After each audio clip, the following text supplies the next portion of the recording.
The Michael Berry Show. The superintendent of schools in Iowa, in the largest school district in the state, it turns out is a really, really bad guy. It turns out he's in the country illegally. He insisted he be called doctor as if he has a doctorate, but he doesn't. He was making over $300,000 in a job in a country where he's not even authorized to work. He was found with a gun he's not authorized to carry, $3,000 cash, and a very, very questionable set of circumstances that landed him where he was. How on earth did this happen? Oh, and by the way, he voted in 2024. As it turns out, a lot of illegal aliens vote. Don't believe me? Charlie Colleen is the Texas State Director of Americans for Citizens Voting, and he's our guest. Welcome to the program, sir. Thank you so much for having me. I really appreciate it. So first of all, tell us what Americans for Citizens Voting is. Yes, so Americans for Citizens Voting is a nationwide movement to make sure that only U.S. citizens are voting in all elections. I didn't expect you to answer so succinctly. You would be a great guest in deposition, a great deposee.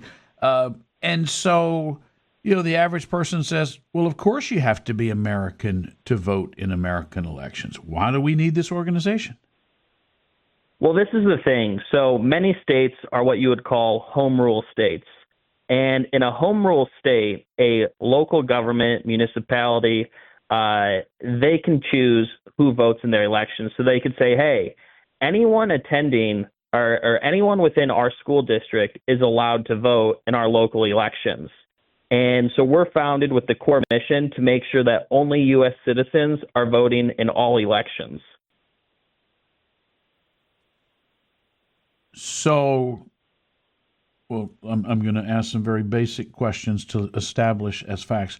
There are parts of this country where the municipality, home rule municipality, is aware that illegal aliens are voting and perfectly comfortable with that.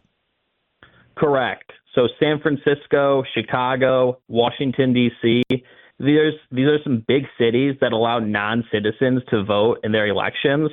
Currently, Texas is a home rule state. So Prop 16, if it passes, it would clarify that only U.S. citizens can vote in all of Texas's elections. And that is on the ballot when?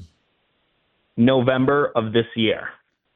And so Proposition 16 would enshrine citizen-only voting in the Texas Constitution this November. That would mean that if some communist city like Austin wanted to allow illegal aliens to vote, they would not be allowed to do that. Correct. And we think it's really important that it shows up in the Constitution. That way it's enshrined there. I mean, citizenship is really a privilege. And with that comes voting. We really believe that people take a longer term view on their country, on their state, when they're a citizen versus just being a guest. So we just feel it's very crucially important that this is enshrined in Texas's Constitution. Just reading from the pages of your own site, is non-citizen voting allowed in the U.S.?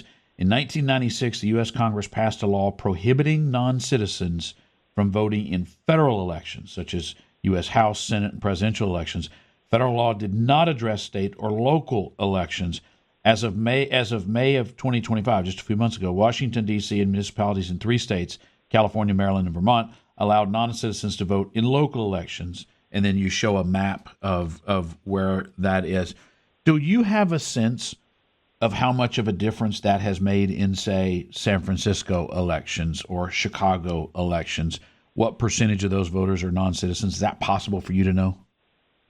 Well, I mean, ultimately what I believe is everything you said. So it's not clear who can vote in these local elections based on that federal law. So 15 states have already passed citizens-only voting amendments, and that's why we feel it's really crucial to make sure that only U.S. citizens are voting in all of these elections. And here's the thing. I mean, if you're in this country and you're not a U.S. citizen, ultimately you're a guest. you wouldn't go over to someone's house as a guest and tell them how to rearrange their furniture or change the art on their wall.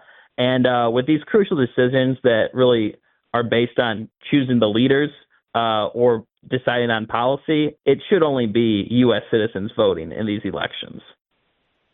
It's crazy that we even have to have this conversation. I mean, I can't imagine going to China and casting a vote in their elections. I mean, I can't imagine that any Chinaman would think that it would argue to other Chinamen, no, he should get to vote here, even though he has nothing to do with the country. It's crazy to me to think.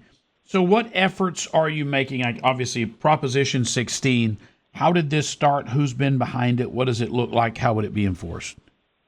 Well, that question that you brought up, or I would say like saying, why is this an issue? I can't believe we're having this conversation.